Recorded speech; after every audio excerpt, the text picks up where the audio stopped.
महाराज जी, मैं बहुत ज़्यादा बीमार हूँ, मेरे नीम भी सब टूट गए, मैं क्या करूँ। आपको एक बड़ी खुशी की बात बताते हैं, आप खुश हो जाएंगे, बाग बाग हो जाएगा दिल सुन करके। वो ये, आप नीम करते हैं 64 माला का, आपको ऑपरेशन हुआ, 10 घंटे मूर्छित पड़े, फिर धीरे धीरे मूर्छा दूर हुई, समय दिन भी बीत गया, तो आपका नीम टूट गया। 64 माला का नीम था, नीम टूट गया, आपको लगेगा ना सर।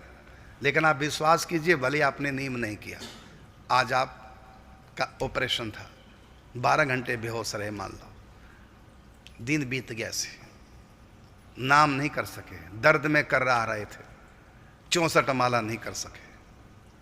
आपने प्रयास भी किया, 1-2 माला ही हो पाई, 64 हो ही नहीं।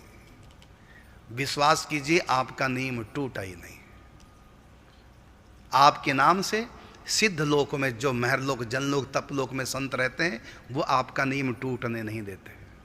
यदि आप नियम करने की स्थिति में नहीं रहे तो आपके नाम का नियम वो करेंगे और आपके खाते में जमा हो जाएगा। इसी प्रकार से जैसे लिखा कि महाराज जी, मैं बहुत ज़्यादा बीमार हूँ, मेरे नियम भी सब टूट गए हैं, मैं क्या करूँ।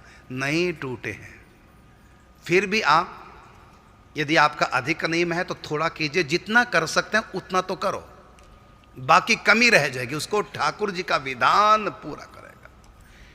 इसी प्रकार वराह पुराण में एक बार पृथ्वी ने पूछा, जब श्री कृष्ण के मुख से नाम जप की महिमा वराह भगवान के मुख से सुन रही थी, तो पृथ्वी ने कहा, मृत्यु के समय जो आपका नाम नहीं ले सके, मूर्छा आ गई, बेहोश हो गए, बेहोशी में ही प्राण चले गए, और मृत्यु के समय आपका नाम नहीं ले सके, प्रभु उनकी क्या गति होगी।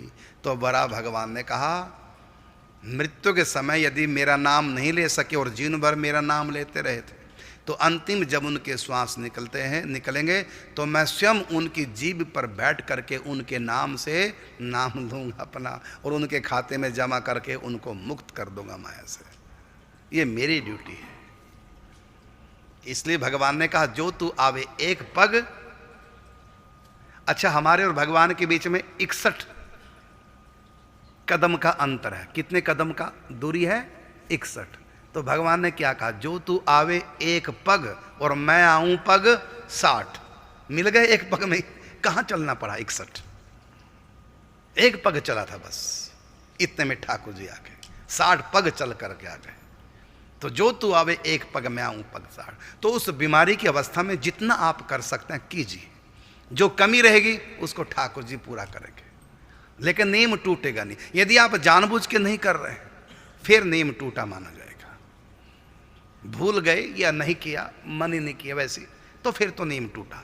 लेकिन मजबूरी में, बीमारी में, मूर्छा में नियम टूट गया, उसको टूटना नहीं बोलते। वो नियम भगवान के यहाँ आप खाता देखना, उस दिन की भी पूर्ति हो चुकी है आपकी। ये आपके लिए बड़ी खुशी की बात है।